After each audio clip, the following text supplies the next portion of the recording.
Assalamualaikum warahmatullahi wabarakatuh dan selamat sejahtera.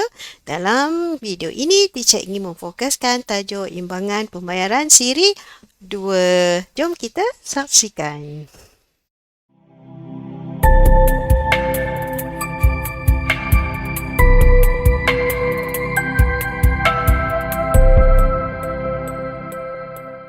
Okey, untuk video imbangan pembayaran siri 2 ini, teacher memfokuskan kepada standard kandungan 6.3 imbangan pembayaran. Standard pembelajaran untuk video ini adalah 6.3.5 iaitu menganalisis sebab dan implikasi defisit dan lebihan dalam akaun semasa. Ada dua video tentang bab yang ini iaitu dalam standard 6.3.1 dan juga satu lagi video 6.3.1 sampai 6.3.4. So ada dua video sebelum ini yang anda perlu tengok sebelum anda tengok video ini, ataupun anda nak tengok sampai video ini pun boleh jugalah, dan dia punya link teacher akan bubuh di bahagian deskripsi di bawah video ini. Okey, jom kita teruskan pembelajaran kita hari ini. Next, 6.3.5 menganalisis sebab dan implikasi defisit dan lebihan dalam akaun semasa. Okey, ada banyak ni, kita kena kaji sebab, lepas tu kita kena kaji implikasi, kesan dia. Kesan apa? Kesan defisit. Lepas tu kesan lebihan. Ada 4 item dalam tu. Okey, kita tengok satu persatu. Apa formula akaun semasa? Macam mana tadi kita tengok akaun semasa terdiri daripada 4 akaun tu kan? Akaun barangan, akaun perkhidmatan, akaun pendapatan primer dan akaun pendapatan sekunder. So kita kena campurkan 4 tu. Akaun barangan campur akaun perkhidmatan campur akaun pendapatan primer dan akaun pendapatan sekunder. Okey. So bila kita campur, kita akan dapatlah akaun semasa kita ni lebihan ke kurangan. Kalau lebihan maksudnya campur 4 ni ada baki lagi duit dalam poket. So lebihan.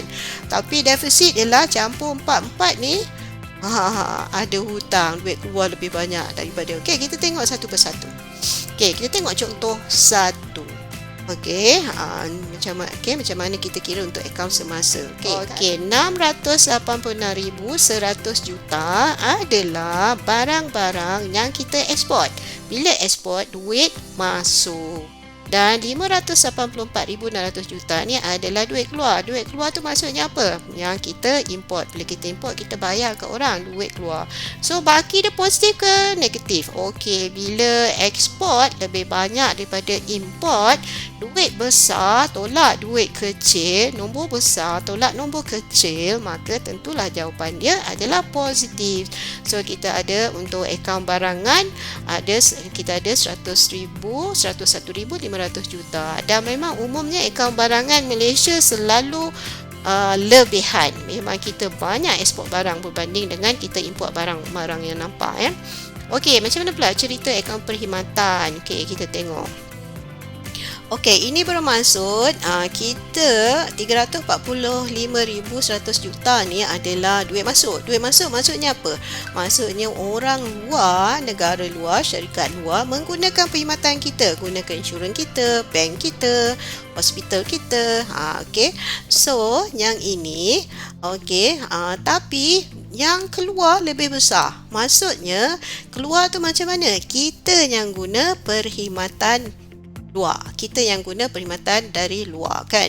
Kita guna kapal dari luar untuk angkut barang kita guna insurans luar dan sebagainya. So kalau macam ni, duit masuk kecil daripada duit keluar, so agak-agak baki dia positif ke negatif?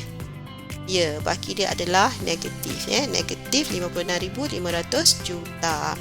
Okey, next akaun pendapatan primer. Okey, kita tengok duit masuk lebih kecil juga daripada duit keluar. Okey. So, yang ni antara sebab kenapa duit masuk kurang berbanding dengan duit keluar ialah antara pendapatan primer ni ialah gaji upah masuk tolak gaji upah keluar kan. Pekerja kita yang bekerja luar negara tak ramai seperti mana pekerja-pekerja luar negara, parti dan sebagainya yang bekerja dalam Malaysia kan. So itu antara sebabnya akaun pendapatan primer selalu negatif. Akaun perkhidmatan pula selalu negatif sebab kita lebih banyak menggunakan perkhidmatan luar. Jadi perkhidmatan kita masih industri perkhidmatan masih belum berkembang pesat lagi di Malaysia berbandingan negara-negara barat misalnya. Okey, so yang ni bila nombor kecil tolak nombor besar, baki dia apa? Baki dia tentulah nombor negatif, 6,000 juta. Okey. Okey, kita tengok pula contoh akaun pendapatan sekunder. Ni yang bayaran pindahan tadi, bantuan-bantuan tu kan. Okey. Yang ni pun sama, duit masuk lebih kecil daripada duit keluar. Duit masuk tu macam mana? Duit masuk contohnya negara luar bagi bantuan pada kita, COVID-19 ni, Jepun bagi bantuan pada kita, Australia US bagi bantuan. Okey.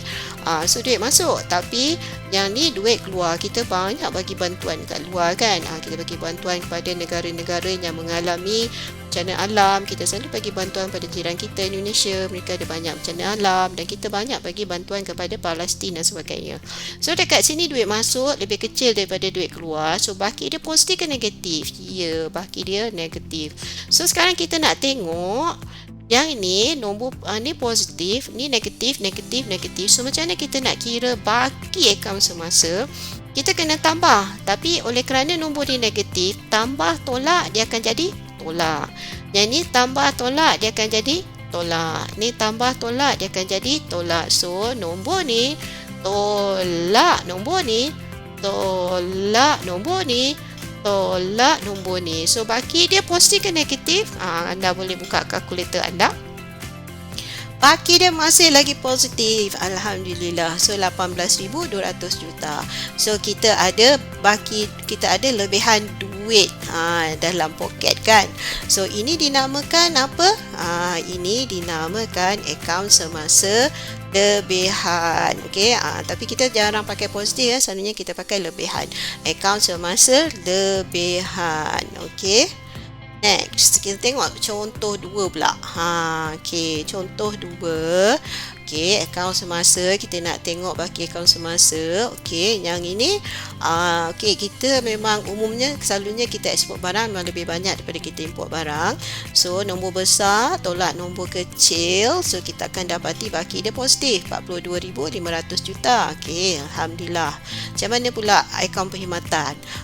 Okey, akaun perkhidmatan memang selalunya Malaysia kita banyak guna perkhidmatan luar, lebih daripada orang luar ambil guna perkhidmatan kita. So nombor yang duit yang masuk kecil, duit yang keluar besar.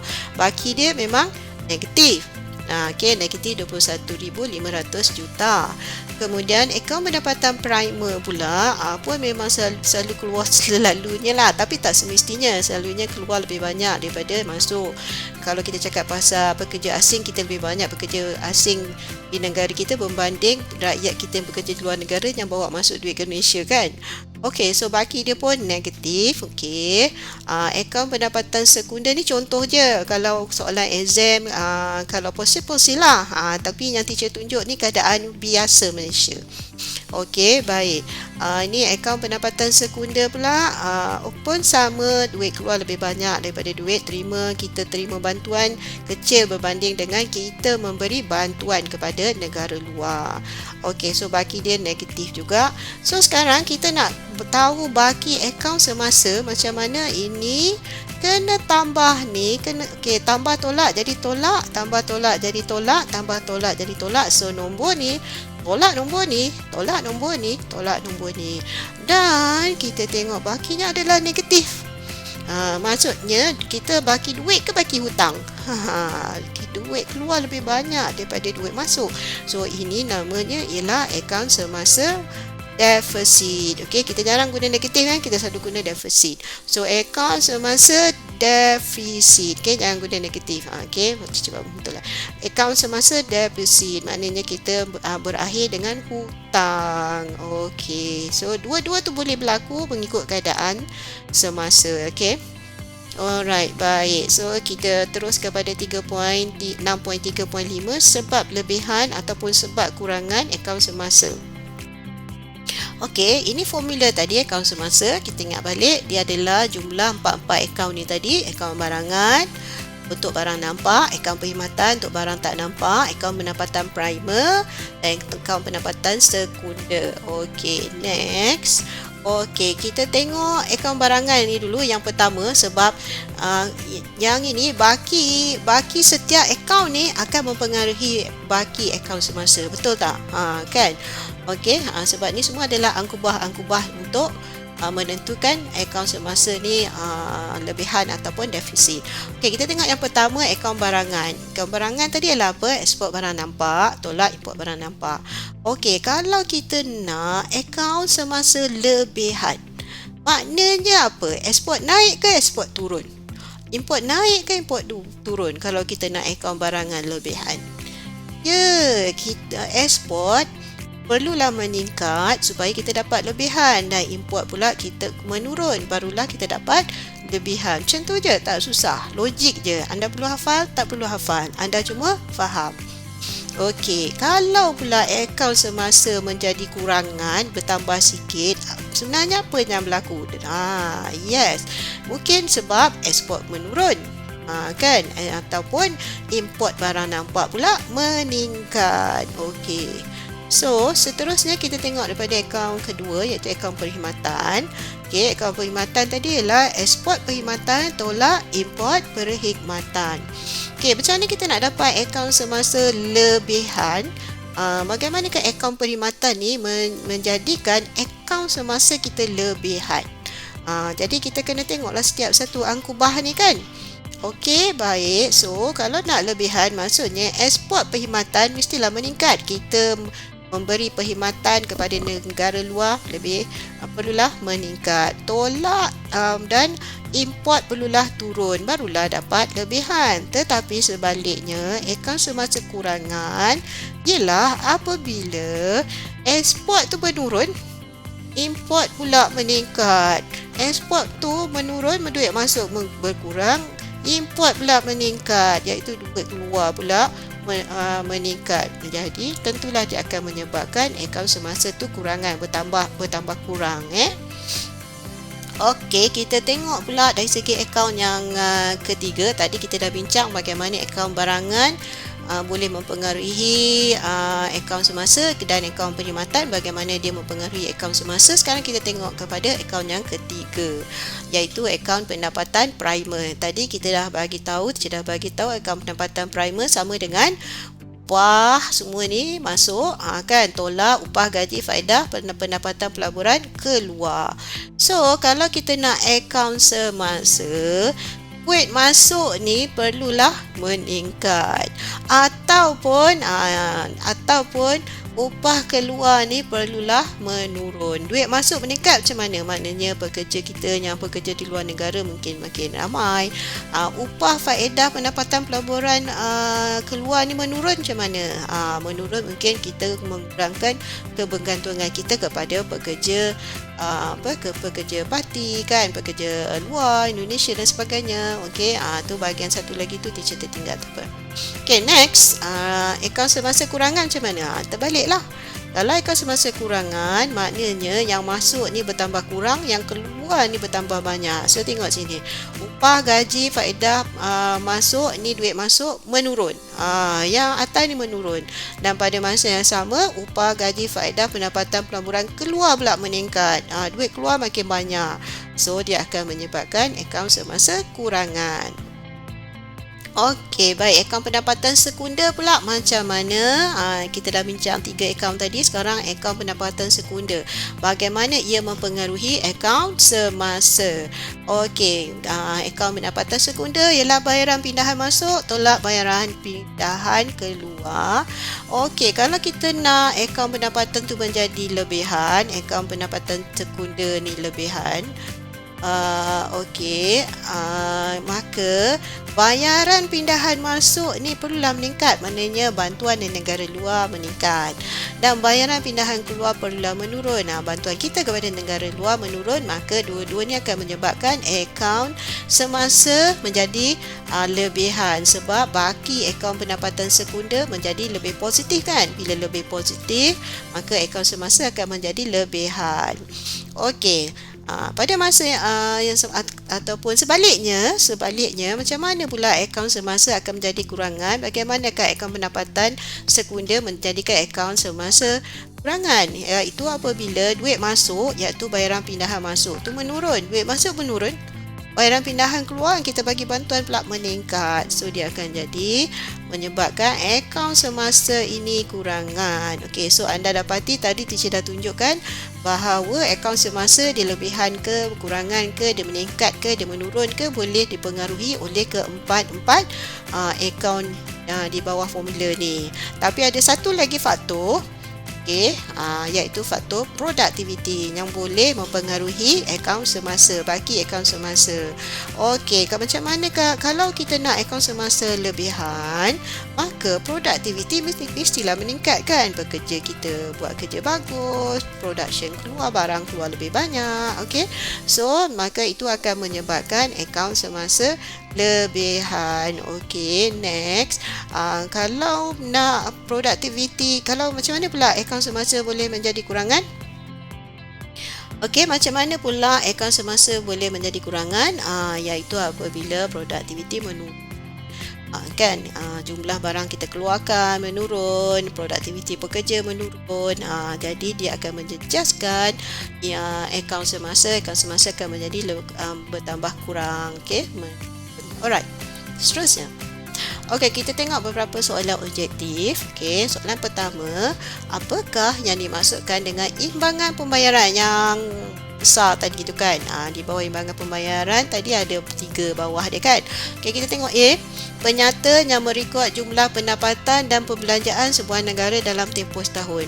Betul, tapi anda kena tengok semua. Teacher selalu ajar anda kena tengok semua pilihan jawapan. Okey, kita tengok B. Penyata yang merekod jumlah ekspor barang tidak nampak iaitu perkhidmatan dan jumlah import barang tidak nampak, okey, perkhidmatan sesebuah negara. Ini bukan imbangan pembayaran. Ini adalah akaun perkhidmatan. Salah lah kan? Okey, C. Penyata yang merekod perbezaan iaitu kita tolak jumlah nilai ekspor barang nampak dan jumlah import barang nampak. Ini bukan imbangan pembayaran. Ini ialah akaun barangan. Kan, ni akaun barangan yang untuk barang nampak tu. Okey, so ni pun salah. Okey, kita tengok D. So penyata yang merekod jumlah penerimaan dan pembayaran, macam sama kat A ni kan. Sesebuah negara dengan negara lain, ni tak ada kat atas ni. Untuk tempoh setahun ada. So jawapan D lebih lengkap. Sebab tu anda kena baca semua pilihan jawapan. Jangan don't jump the gun. Nampak je ni, ni betul dah. Tu tak lengkap lagi. So jawapan D yang betul kerana dia ada antara sebuah negara dengan negara lain. Sebab imbangan pembayaran ni kita nak tengok antara dua negara. Contohnya kita dengan Jepun. Siapa lebih untung? Duit Jepun masukkan negara kita ke duit kita masukkan negara yang lebih banyak? Tu kita nak tengok tu seimbang tak? Kan? Okey, baik, next. So jawapan dia D ya. Okey, so nombor 2, maklumat di bawah ini berkaitan dengan Puan Suri. Puan Suri menjalankan perniagaan ikan bilis Sabah sejak 15 tahun yang lalu. Perniagaan beliau sangat maju dan mendapat permintaan tinggi dari seluruh Asia Tenggara. Bagi memenuhi permintaan pelanggan beliau dari luar Malaysia, beliau telah menggunakan perkhidmatan penghantaran dari sebuah syarikat antarabangsa iaitu NHL Express bagi menjamin ikan bilis tersebut sampai kepada pelanggan beliau tepat pada masanya dan dalam keadaan baik. So, soalannya, Puan Suri telah menggunakan perkhidmatan pengangkutan yang termasuk dalam komposisi apakah perkhidmatan pengangkutan yang digunakan dalam ni? Iaitu NHL Express, perkhidmatan kurier. So ini perkhidmatan so bila perkhidmatan barang-barang nampak ni tak boleh lah sebab dia perkhidmatan adalah barang tak nampak. So A dengan B dah automatik boleh buang dah. So sekarang ni barang tak nampak, C dengan D. Cuma kita nak tengok import ke export. Selalu murid bila buat perkhidmatan mereka macam pening. Kan? Anda tengok nak tak pening anda tengok duit keluar ke duit masuk. Sebab perkhidmatan ni ada berlaku luar negara, ada berlaku dalam negara, dia bukan tengok kat mana. Okey. Okey, dia tengok duit. Contohnya kat sini, bila Puan Suri membayar kepada syarikat antarabangsa ni untuk menghantar barang dia, maka duit keluar. Bila duit keluar ialah import. Okey, baik.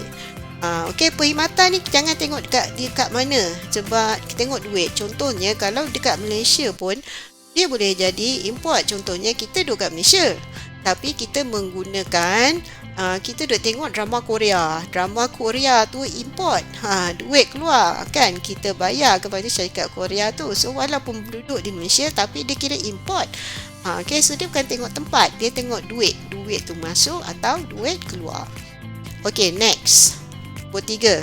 Apakah yang dimasukkan dengan imbangan dagangan? Bila dagangan ni ialah untuk akaun barangan barang nampak. Okey, so A, jumlah ekspor barang nampak dengan import barang nampak. Ekspor barang nampak, import barang nampak tu betul dah, tapi perkataan jumlah tu salah, sebab dia ialah operasi tolak. Duit masuk, tolak duit keluar, maknanya ekspor tolak import. Yang ni jumlah. Salah lah, kita bukan jumlah, kita tolak. Okey, beza dia. So A dengan B confirm dah salah sebab perkataan jumlah. C ada perkataan perbezaan. Perbezaan nilai ekspor barang nampak dengan import barang nampak. Okey, satu dah tolak betul perbezaan, lepas tu barang nampak dengan barang import barang nampak, ekspor barang nampak dan import barang nampak. Okey, dah betul dah. Kita tengok D, persamaan. Perkataan persamaan pula salah lah, dia mesti perbezaan. Persamaan nilai import barang tak nampak dengan import barang tak nampak, salah. Okey, lepas tu satu lagi yang menyebab dia salah sebab barang tak nampak. Ini adalah perkhidmatan. Okey, so jawapannya adalah C. So harap anda jelas di situ. Okey, kita tengok soalan 4. Apakah faktor yang menyebabkan berlakunya lebihan akaun semasa? So akaun semasa tu mencatatkan lebihan duit, bukan hutang. So kita tengok produktiviti negara merosot. Takkanlah kalau produktiviti negara merosot, tentulah bukan lebihan tapi kurangan. So A salah. B, kejatuhan nilai ringgit Malaysia. Okey, mungkin anda pening-pening, tak apalah, kita skip dulu B. Kita tengok C. Rakyat Malaysia banyak membeli barang import. Nampak ni import duit keluar. Salah lah, kalau lebihan mestilah duit masuk banyak. Ini duit keluar banyak. Okey, firma dari Malaysia mengimport jentera berat dari luar negara. Ni import juga. Ni pun salah. Ni sebab duit keluar banyak. Kita nak lebihan, iaitu duit masuk banyak. So jawapannya B. Okey, anda mungkin tanya, teacher, macam mana pula kejatuhan nilai ringgit Malaysia menyebabkan lebihan akaun semasa? Okey, anda dengar betul-betul Kejatuhan nilai ringgit Malaysia, sebenarnya harga barang Malaysia tak berubah. Nilai ringgit Malaysia yang berubah. Bila nilai ringgit Malaysia menurun, jatuh, jadi barang tu dah jadi lebih murah kan. Contohnya harga barang tu RM100. Dulu RM100 tu baru $25. Contohlah. So tapi sekarang ringgit Malaysia dah jatuh. So RM100 tu dah jadi mungkin $22 je. Dah jadi lebih murah kan. So bila barang Malaysia murah, maka orang akan import barang Malaysia banyak, maknanya kita akan banyak ekspor. Okay, bila kita banyak ekspor, duit masuk banyak. Bila duit masuk banyak, dia akan menyebabkan lebihan akaun semasa. So harap anda jelas tentang kejatuhan nilai ringgit tu. Okey, next kita pergi kepada soalan kertas 2 bahagian B. Okey, ini contoh soalan Maklumat berikut berkaitan dengan imbangan akaun semasa negara. Imbangan akaun semasa Malaysia terus mencatat lebihan 7.6 bilion pada suku tahun kedua 2020 walaupun terdapat ketidaktentuan ekonomi global dan penularan berterusan COVID-19. Demikian menurut Jabatan Perangkaan Malaysia.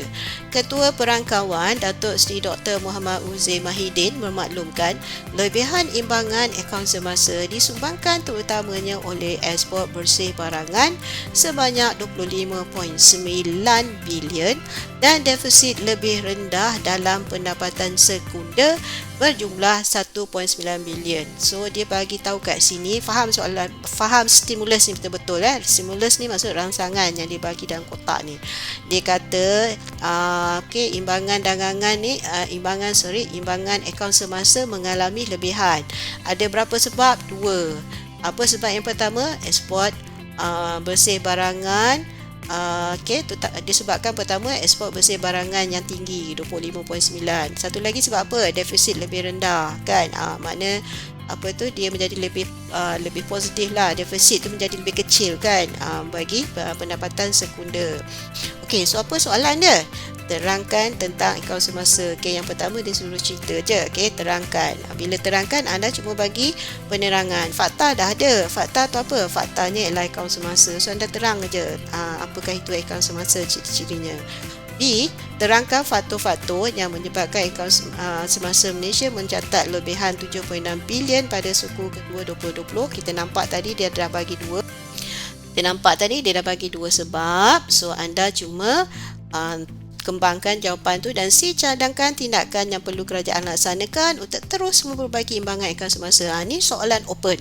Maknanya anda boleh bagi apa-apa idea. Inilah soalan rubrik. Dia tak ada skema jawapan. Dia bergantung pada anda kan. Anda tengok markah pun dah tahu 9 markah. Okey, baik, kita tengok macam mana cara nak jawab. Okey, 6A, terangkan. Terangkan makna just bagi penerangan dan contoh tentang akaun semasa. Okey, teacher buat ni dalam bentuk nota supaya anda senang nampak. Tapi bila tengah periksa, tengah SPM especially, buat dalam bentuk karangan. Jangan buat nota macam ni ya. Ini sebab teacher nak bagi anda senang nampak. Okey, akaun semasa ialah akaun yang berikut nilai penerimaan dan pembayaran dalam 3 jenis akaun tadi. Apa dia? Ingat? Ya, dalam akaun barangan, akaun perkhidmatan dan akaun pendapatan. Akaun semasa merupakan bahagian yang dalam imbangan pembayaran. Dalam imbangan pembayaran tu ada 3 kan, tapi akaun semasa ialah yang terbesar dan terpenting. Akaun modal dan yang lain tu dia kurang penting. Okey, yang ketiga, akaun semasa terdiri daripada akaun. Ada 4 jenis akaun tadi kan, ingat, iaitu akaun barangan, akaun perkhidmatan, akaun pendapatan primer dan akaun pendapatan sekunder. Okey, akaun semasa lebihan kita boleh cerita lagi. Lebihan macam mana? Kurangan macam mana? Okey, akaun semasa lebihan ialah apabila jumlah kewangan lebih besar daripada jumlah kewangan. Duit masuk lebih besar daripada duit keluar kan? Duit masuk tu ialah apa? Penerimaan kewangan lebih besar daripada jumlah pembayaran kewangan. Untuk keempat-empat jenis akaun ya. Okey, so akaun semasa kurangan ataupun defisit ialah apabila duit keluar pula lebih banyak daripada duit masuk. Duit keluar tu ialah apa? Jumlah pembayaran kewangan bagi keempat-empat akaun tu lebih besar daripada jumlah penerimaan kewangan. So anda boleh bagi mana-mana 4 markah. Teacher bagi 5 boleh. Bagi 5 lagi bagus. Mana tahu satu point anda tu kurang tepat ke apa, ada lagi satu peluang untuk dapat markah kan. Okey, kita tengok soalan B ni macam mana nak jawab. Terangkan faktor-faktor yang menyebabkan akaun semasa Malaysia mencatat lebihan 7.6 bilion pada suku kedua 2020 dan lebihan. Okey, ni stimulus tadi. Okey, ni teacher jawab sekali lagi, teacher ingatkan jawab dalam bentuk karangan ya. Okey, faktor yang menyebabkan akaun semasa mencatat lebihan 7.6 bilion pada suku kedua ialah dia ada 2 kan yang ni. Ekspor bersih barangan sebanyak 25.9. Kita punya ekspor besar 9 bilion dan defisit lebih rendah dalam pendapatan sekunder berjumlah 1.9 bilion. So anda kena kupas dua-dua tu. Jawapan semua dah ada dalam stimulus. Bagusnya soalan yang ada stimulus ni ialah jawapan ada dalam tu. Anda cuma pandai tarik keluar, kupas. Okey, baik. Faktor pertama ni apa tu? Pertama, peningkatan ekspor bersih barangan sebanyak 25.9. Yang ni, ekspor peningkatan kan? Alright. Okay, so anda kupaslah sikit. Kenapa ekspor lebih menjadi besar kan? Ini boleh disebabkan peningkatan jumlah ekspor. Atau kan teacher cakap tadi dan atau kan? Dan atau penurunan jumlah import. Duit masuk banyak, makin banyak, duit keluar makin sikit. Okay. So, jumlah import menurun. Lepas tu kita boleh kait pula. Tengok macam mana dia kaitkan. Jumlah import menurun mungkin disebabkan keupayaan rakyat Malaysia untuk membeli barang import menurun kerana pendapatan mereka terjejas akibat COVID-19. Mana dapat ni COVID-19 kat sini? Kaitkan. So anda boleh kaitkan. Nampak tu? Kan? Anda cuma perlu kreatif saja untuk menjawab. Okey, kita baru cover sebab yang pertama. Okey, kita sambung sebab yang kedua tu, defisit lebih rendah dalam pendapatan sekunder tu kan. Okey, kita tengok sebab yang kedua. Okey, defisit lebih rendah dalam pendapatan sekunder berjumlah 1.9 bilion. Ini disebabkan oleh pengurangan bayaran pindahan. Okey, jadi bayaran pindahan tu berkurang. Okey, so defisit tu berkurang. Okey, bayaran pindahan berkurang kerana bantuan dari luar negara meningkat. Tu yang pertama sebab bantuan dari luar negara meningkat kan. Negara luar bagi bantuan kepada kita. Atau what is the other side of the coin? Atau kan tadi atau kerana bantuan kepada negara luar berkurang. Maknanya kita bagi bantuan kat luar tu kurang. So duit masuk meningkat, duit keluar berkurang, maka defisit tu tadi menjadi lebih rendah. Defisit tu masuk negatif tapi nombor nilai negatif tu makin kurang kan. Okey. Alright, so jumlah markah adalah maksimum 7. Tapi anda kena bagi dua-dua lah. Kalau anda bagi satu saja, tak dapatlah 7 penuh kan. Okey, kita pergi kepada soalan rubrik tu. Cadangkan tindakan yang perlu kerajaan laksanakan untuk terus memperbaiki imbangan akaun semasa. 9 markah. Okey, kita tengok dulu rubrik. Ini adalah salah satu rubrik. Yang ni rubrik yang dikeluarkan oleh Majlis Pengetua Sekolah Menengah Pulau Pinang pada tahun 2019. Okey, tahap 1 0-3 markah ni murid hanya menyenaraikan fakta ringkas saja tanpa penerangan lanjut. Ada fakta sahaja, penerangan tak ada. Tahap 2 4 hingga 6 murid dapat menghuraikan setiap fakta dengan lebih jelas menggunakan contoh yang sesuai. Okey, huraian cantik, semua cantik. Tapi tahap 2 je teacher, kenapa tak tahap 3? Ni ciri-ciri tahap 3. Tahap 3 7 hingga 9 markah. Murid dapat menghurai setiap fakta secara mendalam. Ini ciri tahap 2, kena tambah lagi. Murid juga dapat menghurai, menganalisa kesan positif dan atau negatif. Kita boleh tengok daripada dua sudut, positif negatif ataupun dari sudut-sudut lain kan, dari Malaysia, dari negara luar. Tengok sudut-sudut tu. Okey, kesan positif dan negatif yang mungkin timbul. Murid juga boleh mengemukakan kesimpulan. Okey, ada idea pula nak bagi kesimpulan ataupun penambahbaikan. Maknanya ada idea untuk bagi cadangan. Okey, kita tengok contoh jawapan Okey, sebelum tu kita tengok ciri-ciri soalan kebat, jawapan kebat. Okey, jawapan kepada soalan kebat yang bagus. Pertama, huraian mendalam, tapi ni baru tahap 2 kalau perlu ikut soalan lah. Kalau perlu rajah, bubur rajah. Kalau ada data, bagi data. Kalau macam dia kata buktikan, anda kena buktikan lah. Yang ni penting, idea bersila rasional, bernas, idea ekonomi, bukan idea bahasa Melayu. Okey, ada kesimpulan, ada cadangan. Ni naik tahap 3 ni kalau dapat kesimpulan atau beri cadangan. Hubung kait pelbagai topik atau subtopik. Boleh kait bab 1 dengan bab 1 tingkatan 4 dengan bab 5 tingkatan 5 ataupun subtopik ni dengan subtopik sana. Memang hebat lah tu. Lepas tu kalau boleh menyentuh isu semasa lagi bagus, maknanya anda menunjukkan bahawa anda adalah calon yang matang. Okey, kita tengok contoh jawapan. Teacher ada keluarkan beberapa contoh jawapan. Okey, teacher baca balik soalan dia. Cadangkan tindakan yang perlu kerajaan laksanakan untuk terus memperbaiki imbangan akaun semasa. Okey, tengok calon jawab macam mana. Dia kata kerajaan perlu menaikkan cukai import. Okey, satu idea. Mengurangkan penggunaan perkhidmatan luar negara. Okey, satu lagi idea. Dan menyekat kemasukan parti ke dalam negara. Okey, 3 idea. Tapi dia kembang tak? Tak, dia ada point saja. So, ini tahap 1. Murid hanya menyenaraikan fakta ringkas saja tanpa penerangan lanjut. Kalau anda bagi 10 poin pun, anda tetap dapat maksimum 3 sebab anda tak kembangkan poin tu. Jelas ya? Okey, next. Okey, kita tengok yang ni. Tindakan ni calon kedua tindakan yang kerajaan perlu laksanakan untuk terus memperbaiki imbangan semasa ialah pertama, kerajaan boleh meningkatkan duty import. Duty import ni duit masuk. Kan, cuba meningkatkan cara-cara duit masuk. Ini, lepas tu dia jelaskan, jangan berhenti kat situ, jelaskan tentang meningkatkan duit import ni. Ini akan menyebabkan harga barang import akan menjadi lebih mahal. Kesan dia kan. Dan rakyat akan beralih kepada barang tempatan. Tindakan ini dapat mengurangkan aliran wang keluar negara. Jelas dia bagi tahu bahawa bila kita naikkan duit import, barang import lagi mahal, jadi orang dah kurang beli barang import, jadi duit keluar tu tak banyak. Bagus, jelas dia punya penerangan. Yang kedua, dia bagi dua idea. Kerajaan perlu menggalakkan majikan Malaysia mengambil pekerja tempatan dan mengurangkan pengambilan pekerja asing. Bagus idea dia. Kurangkan pengambilan pekerja asing sebab pekerja asing akan menyebabkan duit keluar kan bila dia hantar gaji dia kepada kampung dia. Okey, kerajaan boleh memberi subsidi. Sekarang ni ada subsidi upah kan?